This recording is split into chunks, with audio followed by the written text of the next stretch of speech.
তো যেন ওচৰত কি খবৰ তোমালোকৰ, আশা কৰোঁ তোমালোকে সকলো ভালে আছে, আগলৈকে ভালে থাকিবা। তো আমাৰ বহুতখিনি ল'ৰাই কি হৈ আছে 1600 মিটাৰটো এতিয়াও ভাল টাইমিঙত আনিব পৰা নাই, যিটো কাৰণে মানে কনফিডেণ্ট এটা অহা নাই যে মই অগ্নিবীৰত যাব পাৰিম নে নোৱাৰিম। তো আজি তাৰ বিষয়ে কথা পাতিব আহিলে যে 1600 মিটাৰটো আমি ভাল এক্সিলেণ্ট মাৰিবৰ কাৰণে আমি কেনেকুৱা ধৰণৰ প্ৰচেষ্টা চলাব লাগিব, কেনেকুৱা ধৰণে প্ৰেক্টিছ কৰিব লাগিব। তো বলক ভিডিঅ'টো আৰম্ভ কৰোঁ। তো যিসকল ল'ৰাই এতিয়া এক্সিলেণ্ট মাৰি আছে, তো তোমালোকৰ কাৰণে এই ভিডিঅ'টো নহয়। এই ভিডিঅ'টো আমাৰ এইখিনি ছাবস্ক্ৰাইবাৰ কাৰণে যিখিনি এতিয়াও বহুত চিন্তিত হৈ আছে যে 1600 মিটাৰটো কেনেকৈ এক্সিলেণ্ট আনে। আমি ইমান চেষ্টা কৰি আছোঁ, এক্সিলেণ্ট আনিবই নোৱাৰোঁ দেখোন, ভাল টাইমিং এটাত নাহোৱে দেখোন। তো আজি সেইসকল লোৱাৰ বাবেহে এই ভিডিঅ'টো। তো তুমি যদি এক্সিলেণ্ট মাৰি আছা তেনেহ'লে তুমি ভিডিঅ'টো নাচালেও হ'ব, আৰু যদিহে তোমাৰ এক্সিলেণ্ট অহা নাই তেনেহ'লে তুমি ভিডিঅ'টো সম্পূৰ্ণ চাই থাকিবা। তো এক্সিলেণ্ট ৰানিংটো মাৰিবৰ কাৰণে এটা দম এটা লাগিব, আৰু আমাৰ মনৰ ভিতৰত জুই একুৰা জ্বলি থাকিব লাগিব। তো তেতিয়াহে আমি সেই এক্সিলেণ্ট ৰানিংটো মাৰিব পাৰিম। এক্সিলেণ্ট ৰানিংটো আমি প্ৰেক্টিছ কৰিবৰ কাৰণে বা মটিভেশ্যন ল'বৰ কাৰণে আমি দুই ধৰণে ল'ব পাৰোঁ। এটা হ'ল ফিল্ডত কোনোবাই তোমাক ৰানিং কৰি কিনে দেখাব, আৰু এটা হ'ল কোনোবাই তোমাক মোৰ নিচিনাকৈ কথা কৈ কিনে তোমাক জ্বলাব ভিতৰতো যে নহ'ব ভাই, মই এক্সিলেণ্ট মাৰিহে এৰিম। তো মই তোমাক ভিতৰৰ পৰা জ্বলাই দিব পাৰিম যে এক্সিলেণ্টটো তোমাৰ দ্বাৰাই হ'ব। তুমি যে ভাবি আছা যে মোৰ দ্বাৰা এক্সিলেণ্ট নহয়, মই ইমান চেষ্টা কৰিছোঁ, তো নহয় কেনেকৈ হ'ব, দাদাই কেনেকৈ কৰাই দিব। তো ভাই হৈ যাব। ময়ো এদিন তোমাৰ নিচিনাই আছিলোঁ, মই ৰানিং কৰিব পৰা নাছিলোঁ। মই যেতিয়া ফাৰ্ষ্ট ইয়েৰত পঢ়িছিলোঁ তেতিয়া মই জিম কৰিছিলোঁ। তো জিম কৰি কৰি মোৰ তেতিয়া ওজনটো বহুত বাঢ়ি গৈছিলে, 72 নে 73 হৈছিলে। তেতিয়া মোৰ ঠিক তোমালোকৰ দৰে অৱস্থা, মই ৰানিং কৰিব নোৱাৰোঁ। ফিল্ডত যাওঁ, লগৰবোৰৰ লগত মানে ৰানিং কৰিব লাজেই লাগে, সিহঁতে ইমান ভাল ৰানিং কৰে। তো মই কওঁ যে তহঁতে ৰানিং কৰিলে মই পিছত ৰানিং কৰিম দে। যেতিয়া সিহঁতৰ ৰানিং কৰি হয়, মই এন্ধাৰত ৰানিং কৰোঁ, কাৰণ মোৰ লাজ এটা লাগে। ঠিক এতিয়া তোমালোকৰ লগত তেনেকুৱা হৈছে চাগে, কাৰণ এতিয়া তোমালোকে যেতিয়া ফিল্ডত যোৱা, যিখিনি ল'ৰাই ভাল ৰানিং কৰে, তো তোমালোকৰ চাগে সিহঁতৰ লগত ৰানিং কৰিবৰ কাৰণে লাজ লাগে, কাৰণ সিহঁতে হাঁহিব ন। তুমি পিছত ৰখি যাবা, সিহঁতে 4 পাক কণ্টিনিউ মাৰিয়ে থাকিব, বা তুমি 2 পাক মাৰি ৰখি দিবা, কাৰণ তোমাৰ পেটটো কামুৰি ধৰে। তোমাৰ 2 পাক মাৰি এনেকুৱা এটা মন যায়, এই নোৱাৰিম, আজি নোৱাৰোঁ, আৰু কালি দৌৰিম, এনেকুৱা এটা ফিল এটা আহে সকলোৱে সেই ফিলটো আহে, মোৰো তেনেকুৱা ফিলটো আহিছিলে। তো এক্সিলেণ্ট মাৰিবৰ কাৰণে আমাৰ প্ৰথম ৰুলটো হ'ল আমি কেতিয়াও ঠাণ্ডা টাইমত ৰানিং কৰিব নালাগে। ধৰি লোৱা ৰাতিপুৱা 4টা বজাত, এটা কাহাৱত এটা আছে না, যদি আৰ্মি চাকৰি লাগে না তেনেহ'লে ৰাতিপুৱা 4টা বজাত উঠিবই লাগিব, ৰাতিপুৱা 4টা বজাত উঠি ৰানিং কৰিবই লাগিব। কিন্তু ভাই ৰাতিপুৱা 4টা বজাত উঠি কিনে যিটো ৰানিং কৰা যায় ঠাণ্ডা বতৰত, সেই ৰানিংটো যে তুমি ফিল্ডত কেতিয়াও দেখাব নোৱাৰা।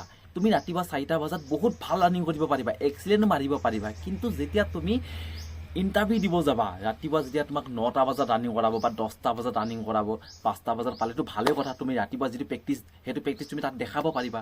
যদিহে তোমাৰ কেনেবাকৈ 10টা বজাত তোমাৰ প্ৰেক্টিছ দিলে, ইণ্টাৰভিউ ল'লে, বা 11টা বজাত ল'লে, 9টা বজাত ল'লে, তেতিয়া তুমি ৰাতিপুৱা সেই ঠাণ্ডা বতৰত যিটো প্ৰেক্টিছ চলাইছিলা সেই গ্ৰাউণ্ডত সেইটো প্ৰেক্টিছ দেখাব নোৱাৰা, কাৰণ তোমাৰ ৰ'দত দৌৰা অভ্যাসেই নাই। তেতিয়া তোমাৰ বহুত মানে গৰম লাগিব, গোটেই শৰীৰটো ফেফেনি বাঢ়ি হৈ যাব।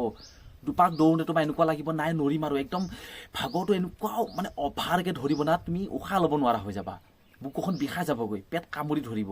তো তুমি 1 নম্বৰ ৰুলটো ফ'ল' কৰিব লাগিব, তুমি ঠাণ্ডাত দৌৰাটো বাদ দিব লাগিব। ৰাতিপুৱাই হওক বা সন্ধিয়া টাইমতে হওক, সেইটো টাইমত নদৌৰিবা। তুমি 6টা বজাত দৌৰিব পাৰা, 7টা বজাত দৌৰিব পাৰা, বা দুপৰীয়া টাইমত দৌৰিব পাৰা। দুপৰীয়া যোনে দৌৰে সেইটোতো এক্সিলেণ্ট বুলি ক'ব পাৰি, সি এক্সিলেণ্ট মাৰিব। আজি মাৰিব নোৱাৰে, কালি মাৰিব নোৱাৰে, সি 1 মাহৰ মূৰত এক্সিলেণ্ট মাৰিবই, যদি দুপৰীয়া তুমি ৰানিং কৰা।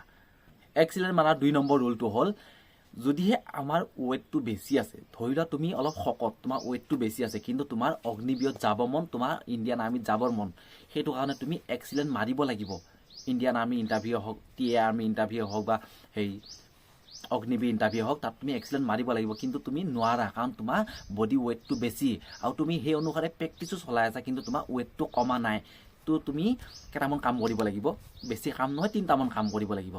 1 নম্বৰ কামটো হ'ল তুমি ফাষ্টফুড টোটেলি বন্ধ কৰিব লাগিব, ফাষ্টফুড খোৱাটো একদম বন্ধ কৰি দিব লাগিব।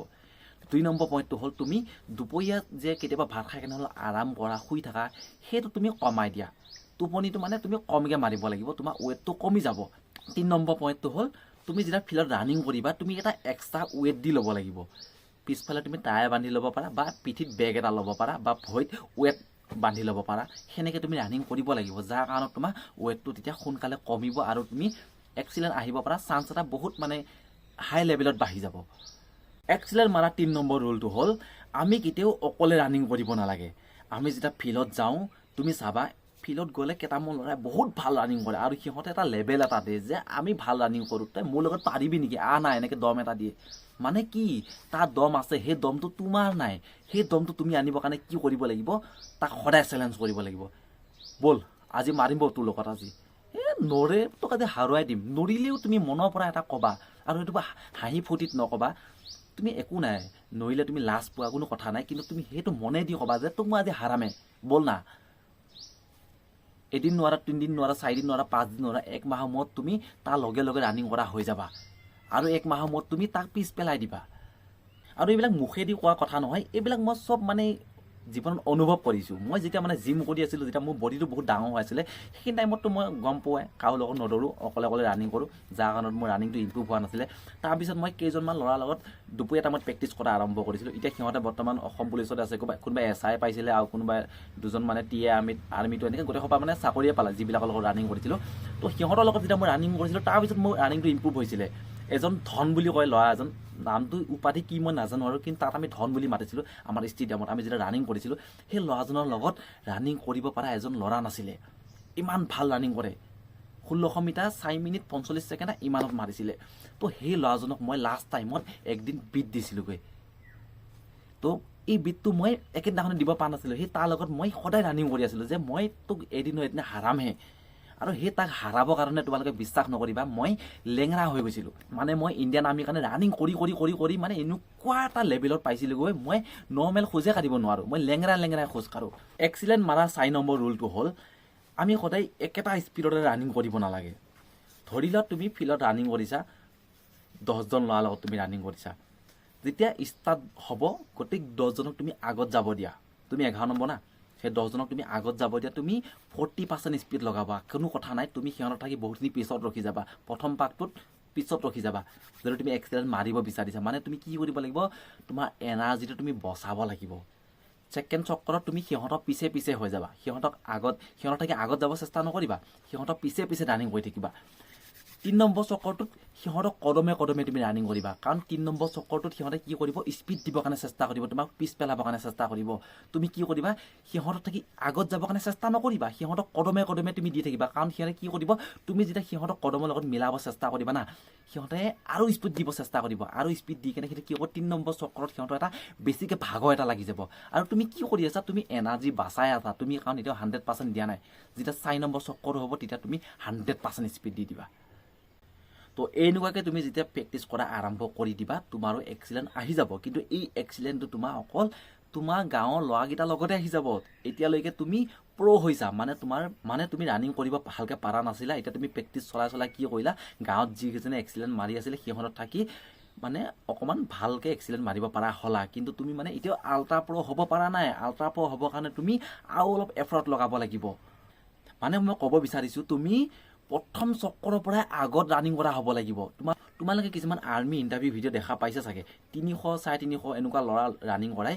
তাৰ মাজত এনেকুৱা এজন ল'ৰা থাকে, যিজন ল'ৰাই প্ৰথম চক্ৰৰ পৰাই আৰম্ভ কৰি দিয়ে স্পীড দৌৰা, আৰু লাষ্টৰ চক্ৰলৈকে সি আগতে থাকে, তাক কোনো বিট দিবই নোৱাৰে। সেইজন হৈছে আল্ট্ৰা প্ৰ'। তো তাৰ নিচিনা তুমি হ'বৰ কাৰণে তুমি কি কৰিব লাগিব, প্ৰথম চক্ৰৰ পৰা স্পীড দিব লাগিব। আৰু সেই প্ৰথম চক্ৰৰ পৰা স্পীড দিয়া কাৰবাৰটো মানে তুমি এতিয়া ফিল্ডত যাই আৰম্ভ কৰিলে নহ'ব। প্ৰথমতে মই যিকেইটা মানে ষ্টেপ দিলোঁ, সেইকেইটা ষ্টেপ তুমি ফ'ল' কৰা। যেতিয়া তুমি গাঁৱৰ গোটেইকেইটা ল'ৰাৰ লগত তুমি এক্সিলেণ্ট অহা আৰম্ভ কৰি দিলা, তাৰপিছত তুমি কি কৰিবা, এমাহমান সিহঁতৰ লগত এনেকৈ প্ৰেক্টিছ চলাই থাকা। তাৰপিছত তুমি প্ৰথম চক্ৰৰ পৰাই আগত ওলাই যাবৰ কাৰণে চেষ্টা কৰিবা। আৰু যেতিয়া আগত ওলাই যাবা, তোমাৰ পিছতো কিছুমানে তোমাক প্ৰথম চক্ৰৰ পৰাই কাটিবৰ কাৰণে চেষ্টা কৰিব। সেই কাটিবৰ কাৰণে চেষ্টা কৰোঁতে তুমি যিমান পাৰা সিমান লাম্বা চালাং মাৰি ৰানিং কৰিবৰ কাৰণে চেষ্টা কৰিবা। আৰু এটা কথা মনত ৰাখিবা, কেতিয়াও ভৰি গেৰুৱাটো মাটিত নেপেলাবা, সদায় পাঞ্জাই দি কিনে ৰানিং কৰিবা 1600 মিটাৰ ৰানিং। কাৰণ তুমি এক্সিলেণ্ট মাৰিবৰ কাৰণে ট্ৰাই কৰি আছা, তুমি লং ৰানিং কৰা নাই। লং ৰানিঙত গেৰুৱা পেলা, কিন্তু তুমি এক্সিলেণ্ট মাৰিব লগা হ'লে কেতিয়াও গেৰুৱা পেলাব নোৱাৰিবা, অকল পাঞ্জাতে ৰানিং কৰিব লাগিব। তো এতিয়া আল্ট্ৰা প্ৰ' বনিবৰ কাৰণে তুমি কি কৰিব লাগিব, প্ৰথম চক্ৰৰ পৰাই আগত ওলাই যাব লাগিব। আৰু সেই আগত ওলাই যাবৰ কাৰণে কিন্তু তোমাৰ ইয়াত ফুল মটিভেশ্যন থাকিব লাগিব। সেই মটিভেশ্যনটো তোমাৰ প্ৰেক্টিছৰ ফলত আহিব, আৰু তোমাৰ কিছুমান মাইণ্ডৰ থিংকিঙৰ ফলত আহিব। এনেকুৱা কিছুমান কথা তুমি ৰানিঙৰ টাইমত ভাবিব লাগিব, যিটোৱে তোমাক কেতিয়াও ৰখিবৰ কাৰণে নিদিয়ে। মই যেতিয়া ৰানিং কৰোঁ সেইখিনি টাইমত মই এনেকৈ ভাবোঁ যে মই কিবা পাকিস্তানৰ জেলত আছোঁ, মই জেলৰ পৰা পলাইছোঁ আৰু মোৰ পিছত কুকুৰ লৈ লৈ পাকিস্তানীবিলাকে মোক খেদি আছে। মই এনেকুৱাকৈ ভাবোঁ কেতিয়াবা। আৰু কেতিয়াবা মই এনেকৈ ভাবোঁ মোৰ পিছত পগলা কুকুৰ এটা লাগি আছে, মই যদি ৰখি দিওঁ না সি মোক এটা টিকাত কামুৰি দিব। মই সেই এনেকুৱা কিছুমান মাইণ্ডত কিছুমান থিংকিং আনি লওঁ, যাৰ কাৰণে মই কেতিয়াও ৰখি নিদিওঁ 1600 মিটাৰ ৰানিঙত। কণ্টিনিউ কৰিমেই আৰু এক্সিলেণ্ট মাৰিমেই। তো এতিয়া আৰু বেলেগ কথা ভাবি নাথাকিবা, ফিল্ডত যোৱা, ভালকৈ প্ৰেক্টিছ চলোৱা, এক্সিলেণ্ট আহি যাব। আৰু খোৱা বোৱাটো অলপ ধ্যান ল'বা, মাষ্টাৰবেশ্যন নকৰিবা, ভালকৈ ভাল ডাইট ল'বা, এক্সাৰচাইজ কৰিবা, বহুত হাৰ্ড এক্সাৰচাইজ কৰিবা। এইবিলাক নৰ্মেল এক্সাৰচাইজ নকৰিবা, যিবিলাক নৰ্মেল এক্সাৰচাইজ কৰিলে না তোমাৰ দেহাটো সদায় লেডিছৰ নিচিনা হৈ থাকিব। যদি কামাণ্ডোৰ নিচিনা মানে যদি ফিজিকেল বনাব মন যায় না, অলপ হাৰ্ড এক্সাৰচাইজ কৰিব লাগিব কিন্তু। তো আজিৰ ভিডিঅ'টো মানে সমাপ্ত কৰিছোঁ। জয় হিন্দ, জয় ভাৰত।